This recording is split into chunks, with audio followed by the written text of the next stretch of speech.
దేవునికి స్తోత్రం కలుగును గాక. ఈరోజు ధ్యానం కొరకు ఇర్మియా గ్రంథం 29వ అధ్యాయం.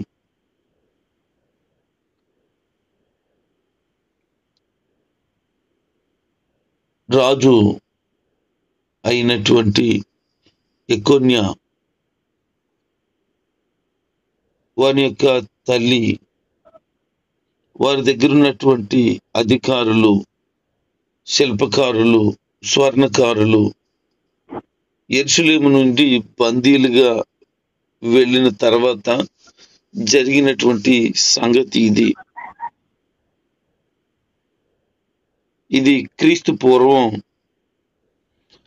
597లో బబులోనుకు బందీలుగా వెళ్ళిపోయిన వారికి దేవుడు ఒక సందేశాన్ని పంపుతున్నాడు.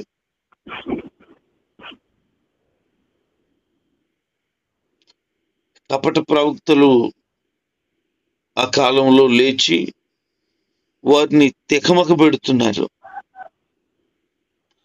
ఈ తికమకలో వాళ్ళకి ఏం చేయాలో అర్థం కాక ఉండిన సందర్భంలో దైవజనుడు, ప్రవక్త అయినటువంటి ఇర్మియా ఈ మాటలు రాసి వాళ్ళకి పంపిస్తున్నాడు. కపట ప్రవక్తలు మసులుతున్న ఆ కాలంలో నిజమైన దేవుని ప్రవక్తగా ఇర్మియా గారు దేవుని చేత ఎన్నుకొనబడ్డారు. అప్పటికే ఇర్మియా ప్రకటించినటువంటి అనేక భవిష్యత్తు వాక్కులు నెరవేరాయని తెలుసుకుని అతను నిజమైన ప్రవక్తగా, దేవుని మనిషిగా భావించారు. ఈ సందేశములో తన ప్రజల పట్ల దేవుని ప్రేమపూర్వకమైన శ్రద్ధాశక్తులు మనకు కనబడతాయి. వారికి ఆచరణాత్మకమైనటువంటి కొన్ని ఉపదేశాలు కూడా ఇక్కడ చెప్తున్నాడు. 70 సంవత్సరాలు పూర్తయ్యాక ప్రజలు బబులోనులోనే ఉండేందుకు సిద్ధపడి ఉండాలి. వారు తమ సామాన్యమైనటువంటి జీవితం గడుపుతూ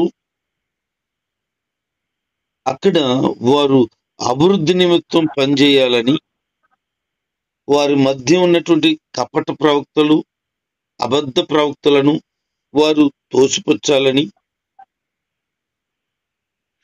యూదాలో ఇవ్వబడిన వాగ్దానాన్ని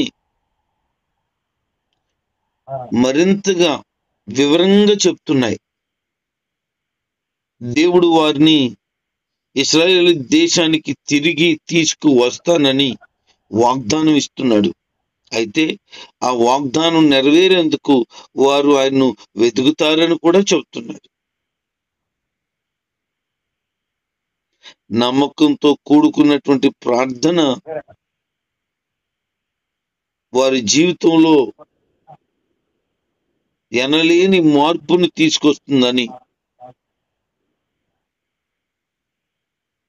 నమ్మకంతో కూడుకున్నటువంటి ప్రార్థనగా వారు మార్చుకోవాలని దేవుడు కోరుకుంటున్నాడు. వారు చెరలో చిక్కుపడిపోయి 70 సంవత్సరాలు అక్కడ ఉండాలని దేవుని సేవకుడు, నిజ ప్రవక్త అయినటువంటి ఇర్మియా ద్వారా ప్రకటించబడితే, కొద్దిమంది మాత్రం కపట ప్రవక్తలు, అనన్య అనేవాడు,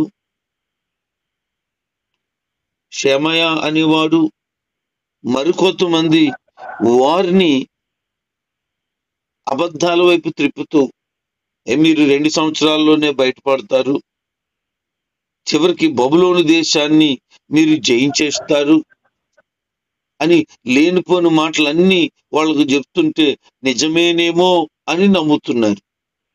వాస్తవానికి నిజం చెప్తే నమ్మే మనుషులు తక్కువగా ఉన్నారు, అబద్ధాలు చెప్తుంటే ఎక్కువ నమ్ముతున్నారు. అదే విచారింపదగినటువంటి విషయం. ఈరోజు దేవుని నమ్ముకుని దేవుని మార్గంలో వెళుతున్న వారు అబద్ధాల వైపు, మోసాల వైపు అన్యాయక్రాంతమైన పరిస్థితుల వైపు వెళ్ళిపోతున్నారే తప్ప వాక్యానుసారమైనటువంటి జీవితాన్ని జీవించి దైవ వాక్యాన్ని ఉన్నది ఉన్నట్లుగా ప్రకటన చేసి దేవుడి దగ్గర నుంచి వచ్చిన మాటలు నేరుగా పంచుతుంటే ఆ మాటలు ప్రజలు లెక్క చేయకపోవడం చాలా విచారింపదగిన విషయం.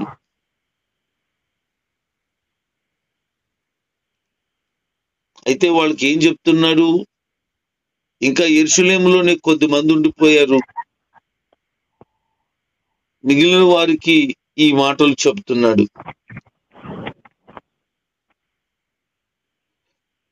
చెరగొన్న పోయిన వారు ఇల్లు కట్టుకోవాలని, పెళ్లి చేసుకోవాలని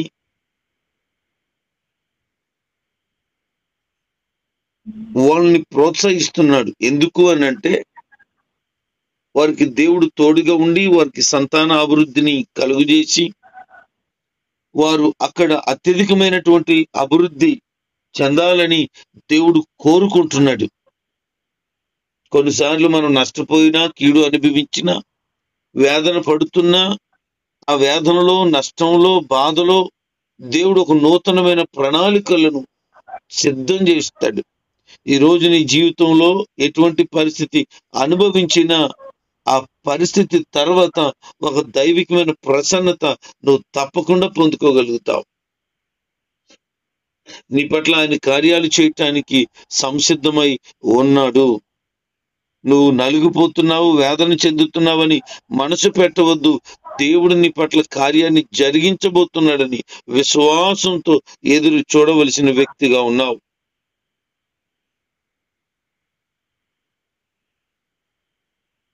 బబులోను దేశం గురించి ప్రార్థన చేయమని ప్రభు చెప్తున్నాడు. మిమ్మల్ని ఎవరైతే తీసుకువెళ్ళిపోయారో ఆ పట్టణం గురించి, ఆ ప్రజల గురించి ప్రార్థన చేయండి. దానికి క్షేమం కలిగితే అది మీకు క్షేమం కలుగుతుంది అన్నాడు. వాస్తవానికి బానిసలుగా వెళ్ళిపోతే వాళ్ళ దగ్గర మగ్గిపోతున్న పరిస్థితిని బట్టి నాశనం అయిపోవాలని కోరుకోవాలి తప్ప వారు క్షేమంగా ఉండాలని కోరుకోలేడే మనుషుడును. కానీ ప్రభు చెప్తున్నాడు, దాని క్షేమం కొరకు కోరుకోండి, ప్రార్థన చేయండి అని. ఇశ్రాయేలు దేశం నుంచి వెళ్ళినటువంటి ఆ చిన్నది నయమాను ఇంటి దగ్గర పనిచేస్తుండగా నయమాను క్షేమాన్ని కోరింది గనక యజమానురాలతో చెప్తుంది, అమ్మా, నా యజమానుడు మా దేశంలో ఉన్నటువంటి ప్రవక్త దగ్గర ఉండాలని నేను కోరుకుంటున్నాను. వారికి క్షేమం కలుగుతుంది. మా ప్రవక్త దేవుని చేత పంపబడిన వాడు, ఆయన చెప్పిన మాట చేస్తే అద్భుతం జరుగుతుందమ్మా అని చెప్పింది. ఆ ఇంటి క్షేమాన్ని కోరుకుందే తప్ప నాశనాన్ని కోరుకోలేదు. ఇది దేవుని ప్రజలు కలిగి ఉండవలసిన ఒక గొప్ప మనసు.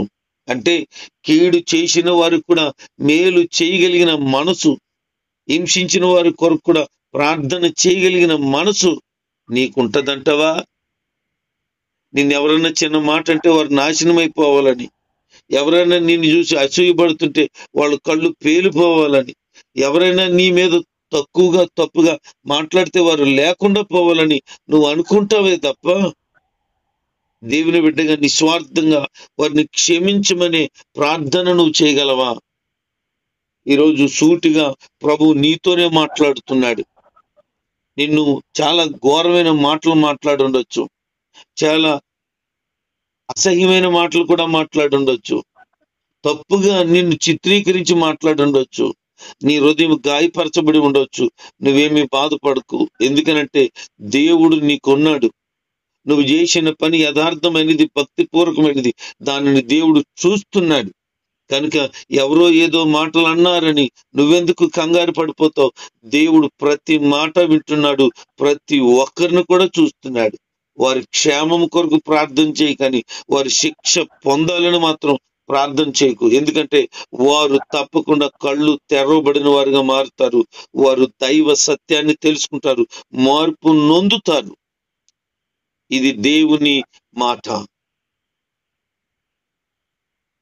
వారు క్షేమం కొరకు ప్రార్థించమని కోరారు.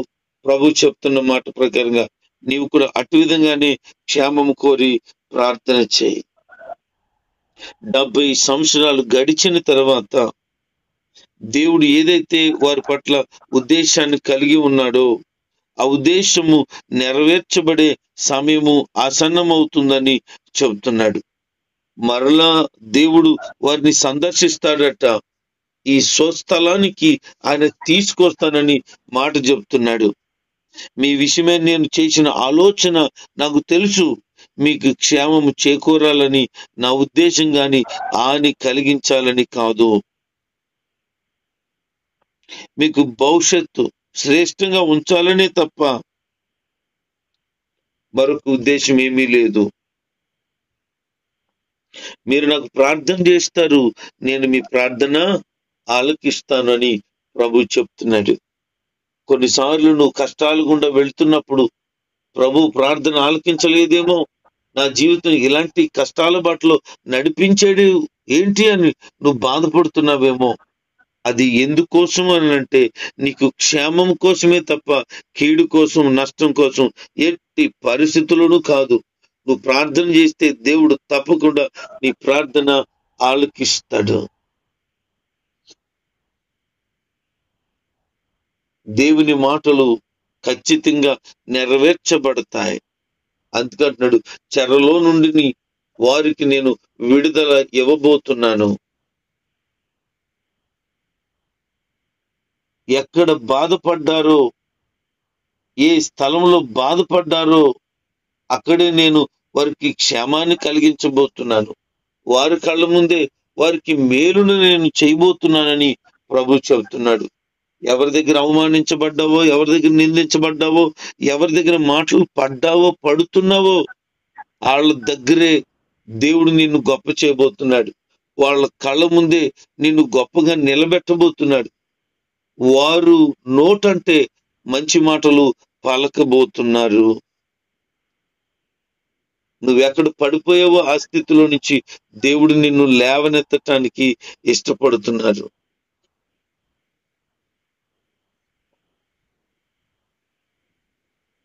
నీ జీవితాన్ని ప్రభుకు అప్పగించుకో. ఆయన నమ్మదగిన దేవుడు. నీకు సహాయం చేయటానికి ఎప్పుడు కూడా చేతులు చాచే ఉంచాడు. చెరలోనికి వెళ్ళని వారి గురించి చెప్తున్నాడు, వారికి శిక్ష కలుగుతుందన్నాడు. ఎందుకంటే పెందల కడనే లేచి వారి కొరకు ప్రవక్త మాటలు తెలియచేయటానికి దేవుని చేత ప్రేరేపించబడుతున్నాడు. పదే పదే పదే దైవజనుడైనటువంటి ఇర్మియా వారికి ప్రకటన చేస్తున్నాడు. అయినా సరే వారు మాట లెక్క చేయలేదు, పెడచెవిన పెట్టారు, ఇష్టానుసారంగా బ్రతుకుతున్నారు, దుర్మార్గులుగా బ్రతుకుతున్నారు. ఆహాబు అనేటువంటి రాజు గురించి, సిద్కియాను గురించి దేవుడు మాట్లాడుతున్న మాట, మీరు ఇశ్రాయిల్లో దుర్మార్గం జరిగించారు, పొరుగువాని భార్యలతో పాపం చేశారు, అబద్ధ ప్రవక్తుల యొక్క మాటలు విన్నారు, నేను చెప్పిన మాటలు మీరు పెడచెవిని పెట్టారు. ఇవన్నీ నేను గుర్తుపెట్టుకుంటున్నాను. మీరు అనుకుంటున్నారేమో నేను పట్టించుకోవటం లేదని, నాకు తెలియదని, మీకు ఇష్టం వచ్చినట్లు బ్రతుకుతూ అబద్ధ ప్రవక్తల యొక్క మాటలకు లోబడిపోతూ వ్యభిచార సంబంధమైన మనసుతో వ్యభిచారం చేస్తూ బ్రతుకుతున్నారు మీరు. నేను మిమ్మల్ని శత్రువైనటువంటి బబులోను రాజుకు అప్పగించేస్తాను. మీరు నీతిగా, భక్తిగా, యథార్థంగా బ్రతకడానికి బదులుగా చెరలోనికి వెళ్ళలేదులే, బాగానే ఉన్నాములే అని మీకు ఇష్టం వచ్చినట్లు బ్రతుకుతున్నారు. మిమ్మల్ని నెక్స్ట్ పర్యాయం పంపించబోతున్నాను. మిమ్మల్ని ఏమో వదిలేస్తాను అనుకుంటున్నావేమో, వదిలే పని లేదు అంటున్నాడు దేవుడు. కొన్నిసార్లు కొంతమంది అనుకుంటారు, నేను తప్పు చేస్తున్నాను, చెడుతనం చేస్తున్నాను, మోసం చేస్తున్నాను, అన్యాయం చేస్తున్నాను, దేవుడు నన్ను ఏం పట్టించుకోవట్లేదు, ఏం చేయలేకపోతున్నాడు దేవుడు కూడా అని వాళ్ళు అనుకుంటారు. కొంతమంది ఇతరులు కూడా అనుకుంటారు, వాళ్ళకి ఏమీ జరగట్లేదు, వాళ్ళకి బాగానే ఉంది, మనమే ఇలాగున్నాం అలాగున్నాం, నీతిగా బ్రతికినా, యథార్థంగా బ్రతికినా, భక్తిగా బ్రతికినా మన బ్రతుకులే ఇలాగ అణగారిపోయి తినడానికి కూడా లేకుండా ఉండడానికి కూడా లేని దిక్కుమాల స్థితిలో ఉన్నట్టున్నాయి. కానీ వాళ్ళ పరిస్థితులు ఎంత బాగున్నాయో అని ఒకవేళ భావించి ఉంటే ఉండుగాక.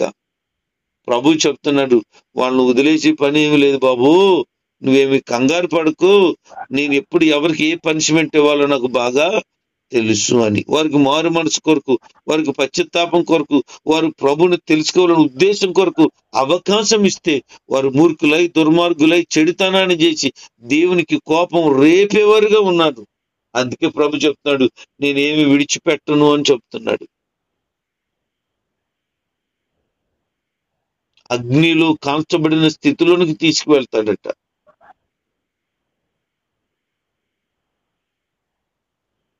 వారు శాప వచనాలు పలికేవారుగా మారిపోతారు. వారికి కీడు కలిగే జీవితమే వారికి ఉండబోతా ఉంది. దేవుడు చూస్తున్నాడు, ఎవరిని పట్టించుకోలేదని మీరేమాత్రము భావించవద్దు. షమయ అనేటువంటి వాడు తన దేవుని ప్రజలకు లేనిపోని మాటలు చెప్పాడు. వారికి వారే ప్రవక్తలుగా ప్రకటన చేసుకున్నారు. అయితే నేను వాళ్ళను విడిచిపెట్టట్లేదు.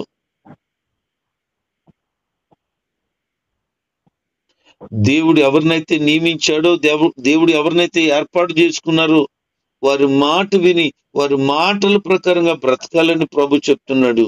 ఒకవేళ అలా గనక చేయకపోతే, ఆ యొక్క ప్రవక్త యొక్క మాటలను గద్దింపును వినకపోతే వారికి దీర్ఘకాలము కూడా శిక్ష వేయబడుతుంది. వారి జీవితం శత్రువుల చేతిలో మగ్గిపోతుంది. వారు చేసిన పనికి వారికి కీడు కలగబోతుంది. వారు నష్టపోబోతున్నారు. కారణం ఏంటంటే అబద్ధపు మాటలను నమ్మేరు వాళ్ళు. ఇది నేను చాలా బాధపడుతున్న విషయం.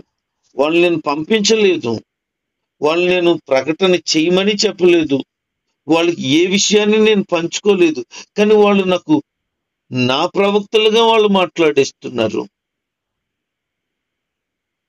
కపట ప్రవక్తలు చూడండి ఎలాగుంటారంటే, అబద్ధ బోధకులు ఎలాగుంటారంటే, ఇది దేవుడి నుంచి వచ్చిన మాట అని చెప్పేస్తారు. వాళ్ళకి ఎంత ధైర్యమో, ప్రజలు కూడా అది నిజమని నమ్ముతారు. జాగ్రత్త, ఇలాంటి మాటలు కనుక నువ్వు మోసపోయేవంటే నీ జీవితం నాశనం అయిపోతుంది. గడిచిన దినాల్లో హైదరాబాద్లో ఒక సహోదరి, ఆమె ఒక యేసు ప్రభువునని, యేసు ప్రభువు నన్ను ఎన్నుకున్నాడని, నేను ఆయన బిడ్డనని, నేనే తండ్రిని దేవుడు పంపించినటువంటి ప్రభు అని యేసుక్రీస్తునని ఆమె ప్రకటించడం ప్రారంభించింది. దాదాపు 300 మంది ఆమె మాటలకు నిజమేనని నమ్మి మోసపోయిన వారుగా ఉన్నారు. ఇదిగో నేను మీ కొరకు ప్రాణం పెట్టాను, మీ కొరకు నేను ఈ లోకానికి వచ్చాను అంటే, ఓ బాబు నిజమేనేమో అని నమ్మేశారు. ప్రతి ఒక్కరిని నమ్మేస్తున్నారు ప్రజలు. కొన్ని దేశాల్లో అయితే మేము యేసు ప్రభువులమి అని చెప్పి ఒక 12 మంది శిష్యులను తయారు చేసుకున్న వారు ఉన్నారు. వాళ్ళని వెంబడిస్తున్న వేలాది మంది కూడా ఉన్నారు. ఒకరు నేను యేసు ప్రభుకి తల్లినని, యేసు ప్రభుకి తండ్రినని చెప్తున్న వాళ్ళు ఉన్నారు. మరికొంతమంది నేనే యేసు ప్రభుని, నాకు భార్య కూడా ఉంది అని చెప్తున్న వాళ్ళు ఉన్నారు. ఇలాంటి వారి మాటలు కూడా నమ్ముతున్నారు ప్రజలు. వందల వేలు లక్షల మంది వారిని వెంబడిస్తున్నారు. అంత్యకాలంలో అనేక మంది ఆయన పేరట వచ్చి ప్రజలను మోసం చేస్తారు అనే మాటలు నువ్వు గుర్తు పెట్టుకోకపోతే ఆ మాటలకు మోసపోతావు. నేను అక్కడున్నాను ఇక్కడున్నాను అని ప్రజలు చెప్తారు, మీరు నమ్మొద్దు, వినొద్దు, వారి మాటల ప్రకారంగా వెళ్ళొద్దు, అది నా రాకడకు సూచన అని ప్రభు చెప్పారు. ఈ కాలంలోనే కాదు, ఇర్మియా కాలంలోనూ కూడా ఇదే వ్యవహారం నడుస్తుంది. అప్పుడు కూడా దేవుని పేరట అబద్ధాలు మాట్లాడిన వారు, అబద్ధ ప్రకటనలు చేసిన వారు ఎందరో ఉన్నారు. ఒకవేళ గనుక నువ్వు గమనించకపోతే, వాక్యానుసారంగా నీ జీవితాన్ని కట్టుకోకపోతే, అబద్ధ ప్రవక్తుల యొక్క, అబద్ధ బోధకుల యొక్క మాటల్లో పడిపోతావు, చిక్కడిపోతావు, నీ జీవితం లేకుండా నాశనం చేసుకుంటావు. జాగ్రత్త. గడిచిన ముందు సంవత్సరం అనుకుంటా ఒక ఆయన ఇలా చెప్తున్నాడు, యేసుప్రభు వారు నన్ను చనిపోమన్నారు, నేను సమాధి చేయబడబోతున్నాను ఫలానా రోజున, నేను మరలా 3వ దినాన్న తిరిగి లేస్తాను, ప్రభు నాతో మాట్లాడారని ఆ సంఘం అందరికీ చెప్తే నిజమేనని పాపం అమాయకమైనటువంటి సంఘబిడ్డలు నమ్మి, ఇదిగో మా దేవుని సేవకుడు ఫలానా రోజు చనిపోబోతున్నాడు, మేము సమాధి చేయబోతున్నాం, ఆ సమాధిలోంచి 3వ దినాన్ని తిరిగి లేస్తాడని పబ్లిసిటీ చేశారు. యూట్యూబ్లో వీడియోస్ ఎన్నో వచ్చాయి. ఆయన బతుకుంటుండగానే ఒక గొయ్యను తవ్వేశారు, చుట్టూరు ఫ్లెక్సీలు పెట్టారు, చుట్టుపక్కల ఊర్లో వాళ్ళందరికీ ప్రచారం చేసేసారు, ఇదిగో పాస్టర్ గారిని మేము సమాధి చేయబోతున్నాం, 3వ దినాన్ని ఆయన తిరిగి లేబోతున్నాడు అని. ఇది తెలిసిన క్రైస్తవ పండితులు, భక్తులు అతని దగ్గరికి వెళ్ళి వారు కౌన్సిలింగ్ ఇచ్చి, ఇది సరైన విధానం కాదు, ఇది దైవ చిత్తం కాదు, మీరేదో భ్రమపరిచే ఆత్మలో ఉన్నారని చెప్పినప్పుడు అతను ఆ పనిని వారించుకున్నాడు. లేకపోతే చచ్చిపోయినోళ్ళలాగా బతుకుంటుండగానే పాతి పెట్టబడదురు, సమాధిలోనే కుళ్ళిపోయి చచ్చిపోను. ఇలాంటి ఆలోచనలు అనేక మందిలో పుడుతున్నాయి, అబద్ధాలు నమ్ముతున్నారు. జాగ్రత్త. నీ జీవితాన్ని నువ్వు కాపాడుకోకపోతే అబద్ధాల్లో మోసాల్లో చిక్కడిపోతావు. అలాంటి పరిస్థితికి వెళ్ళవద్దు. నీతిగా బ్రతుకు, దైవ వాక్య ప్రకారంగా బ్రతుకు. నిన్ను శ్రమల్లోనూ ఇబ్బందుల్లోనూ కష్టాల్లోనూ దేవుడు తోడుగుండి విడిపిస్తాడు, క్షేమమిస్తాడు. ఆయన నువ్వు నమ్మేవు గనుక నిన్ను ఆయన ఎన్నడూ విడిచిపెట్టడు. సదాకాలం తోడుగా ఉంటానని చెప్పిన దేవుడు నీకు తోడుగా ఉండి క్షేమమును అనుగ్రహించునుగాక. ఆమేన్.